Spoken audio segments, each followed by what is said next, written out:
Hello everyone, welcome back to another episode of the Unstoppable Dad Project. Thanks for joining us. If you're here for the first time, welcome. Before we get into it, a couple of little bits of housekeeping. If you are enjoying the podcast and you're enjoying the content that we're putting out, please help us grow it by sharing it with your friends, sharing it with anybody who you think might get some value out of what it is that we are doing here.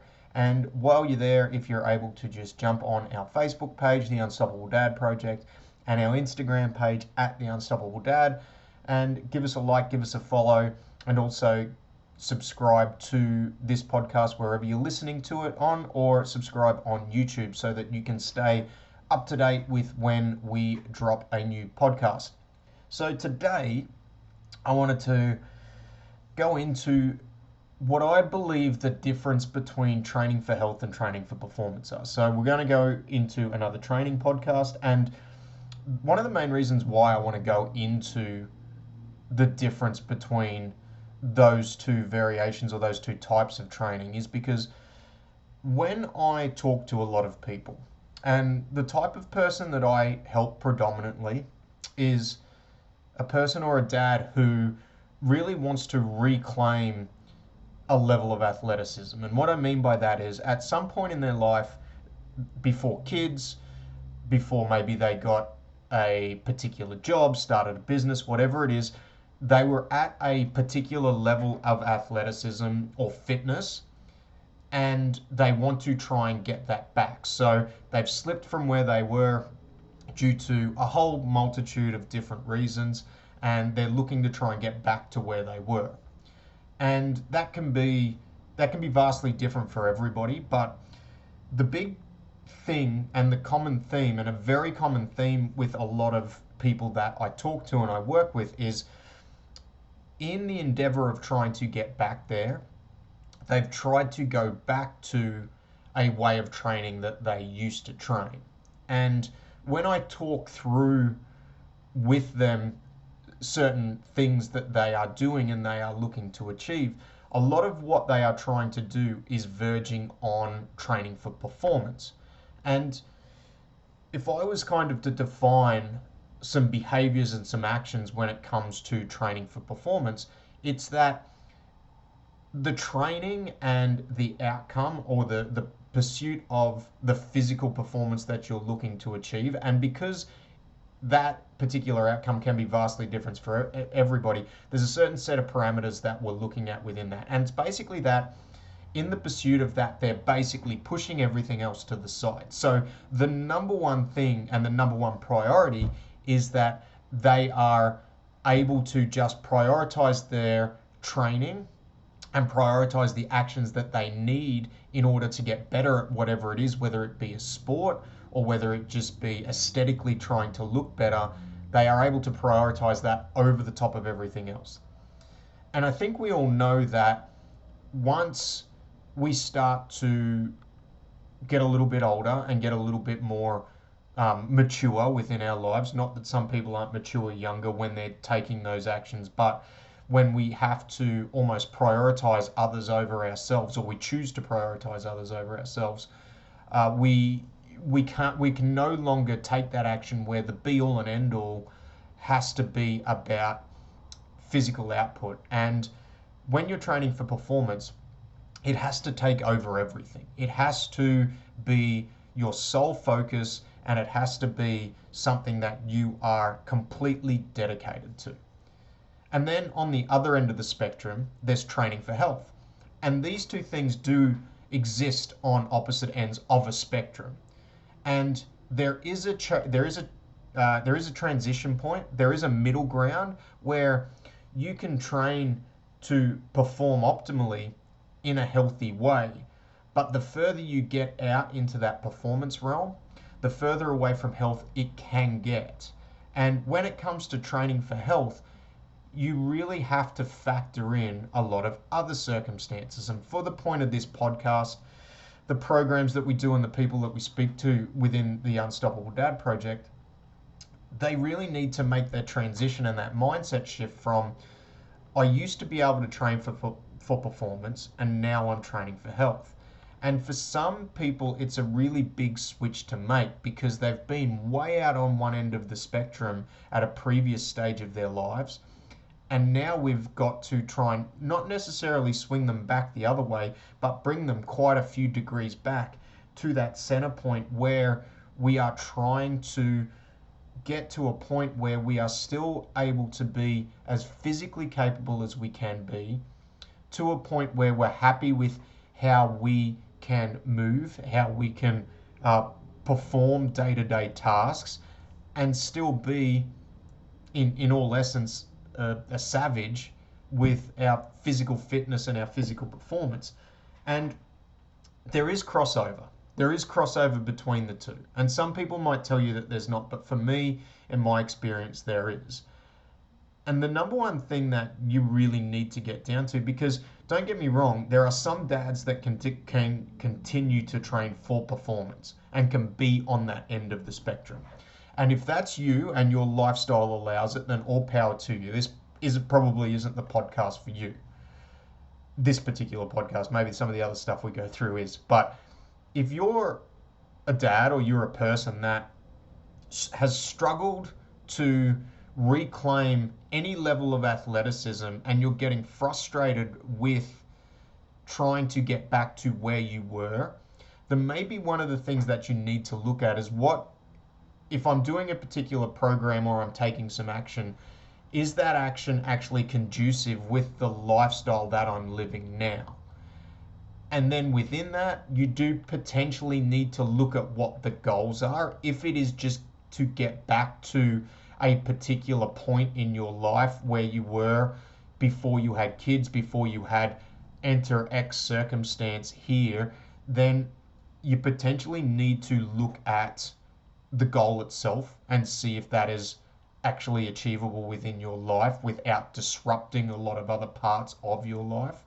And that's probably a topic for another podcast, but there's a few little things in there. But let's say, for example, you're just at a point where you're frustrated.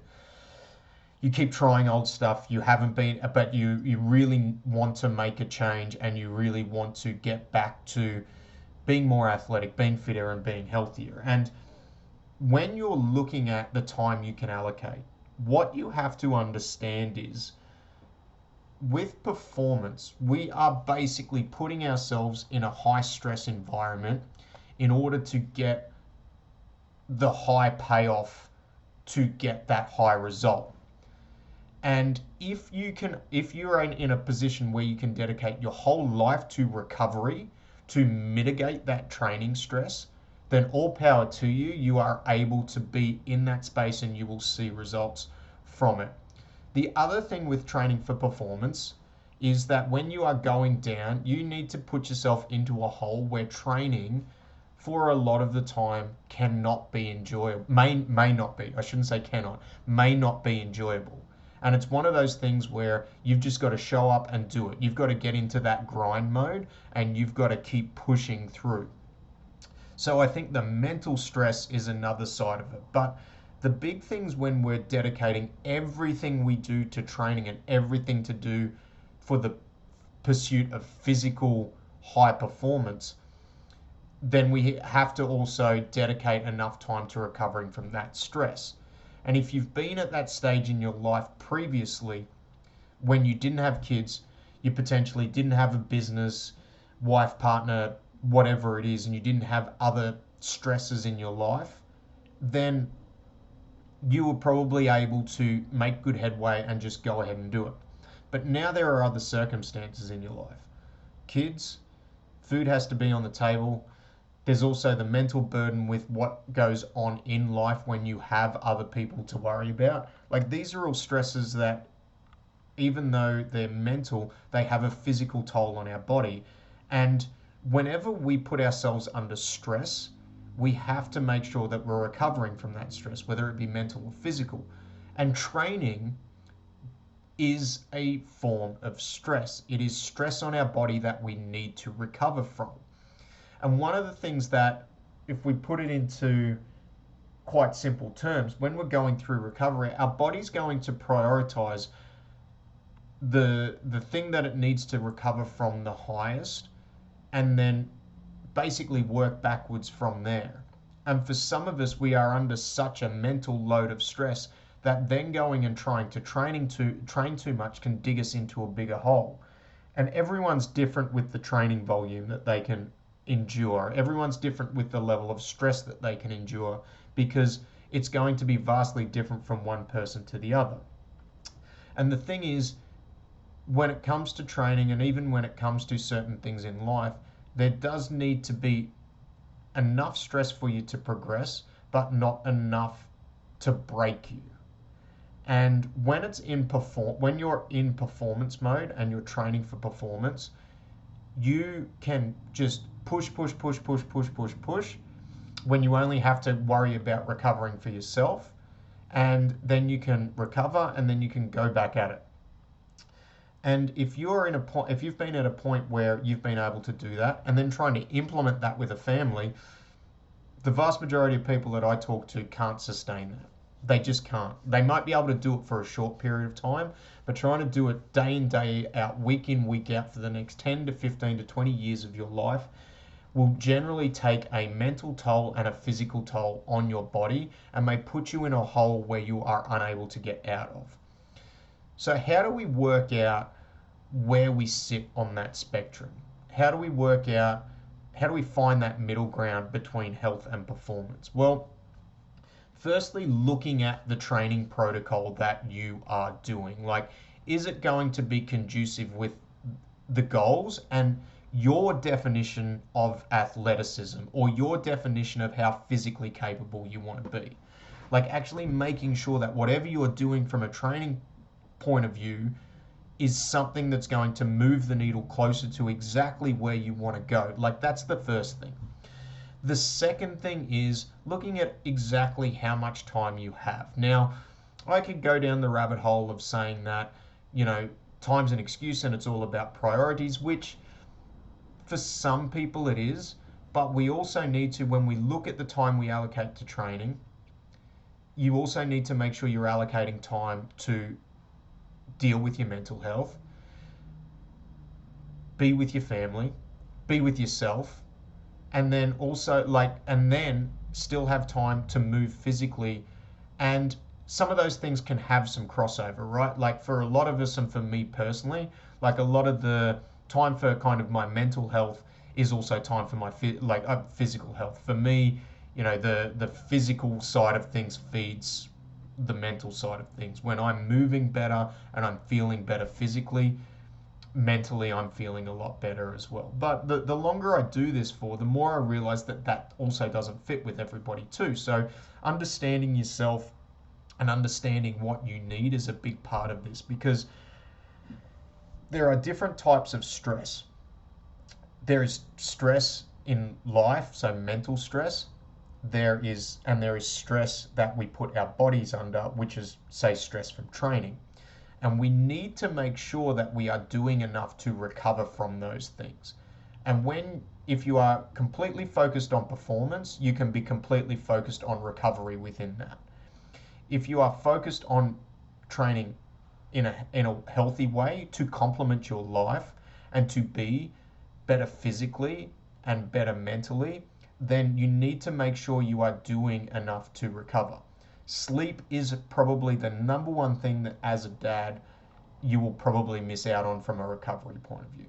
You need to make sure that you are sleeping as best you can. I've done an episode where I've spoke about some tips to try and maximize the sleep that you can get, but there are certain aspects of that are outside of your control. So sleep's a big one.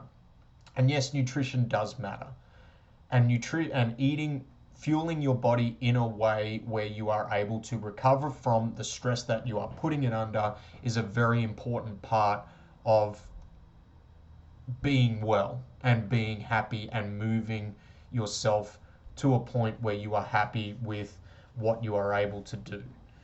But there is a big difference between training for health and training for performance, especially when you're on the complete opposite ends of the spectrum. Now, there is some crossover in the middle, and sometimes you need to try and work out whether you can actually be in that crossover point, or you need to be on a different end of the spectrum.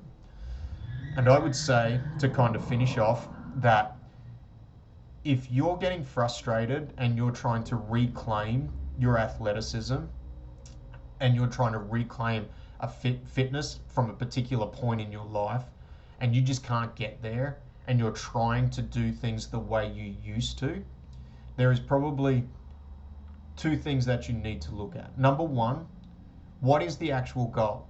Because it is unfair on you to compare yourself now to a previous point in your life, especially if your circumstances are completely different.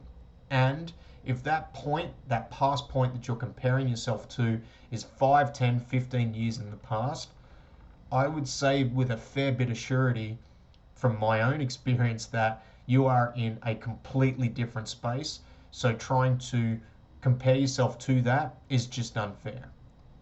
You, in other aspects of your life, may be a completely different person, and more than likely will be a completely different person. And if that's the case, then you potentially need to look at what the end goal is.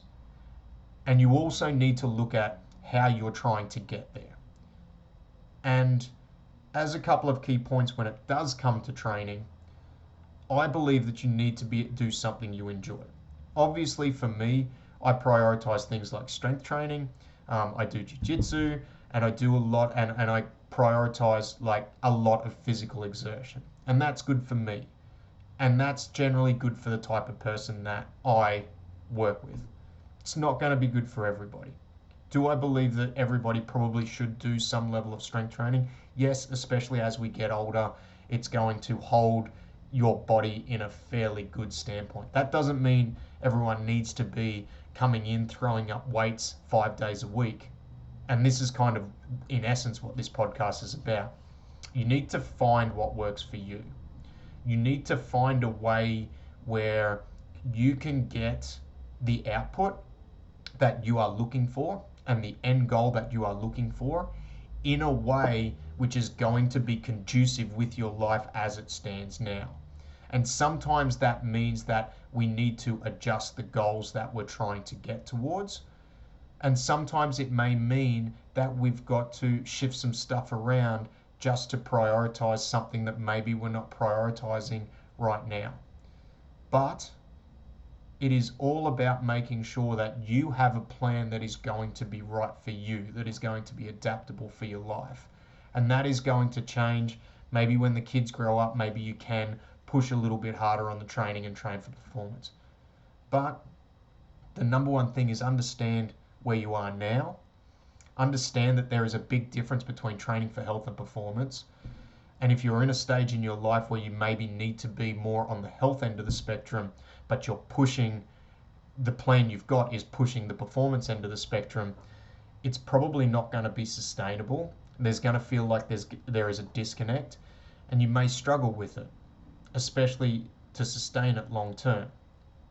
If you need help, please reach out. This is what we do. What I've gone through on this podcast is, in essence, what we help people with. It's about helping dads reclaim their athleticism, okay? And that's health, fitness, performance. We're trying to help get you there, but get you there in a way that's not going to affect every other thing that's going on in your life. So if you need help, reach out. As I mentioned at the start, if you can jump on, like, share, subscribe on the podcast, on the Facebook page, on the Instagram page. We've got a free group on our Facebook page as well. But I appreciate you all joining us. Hope you have a great week. We'll see you next week. Bye.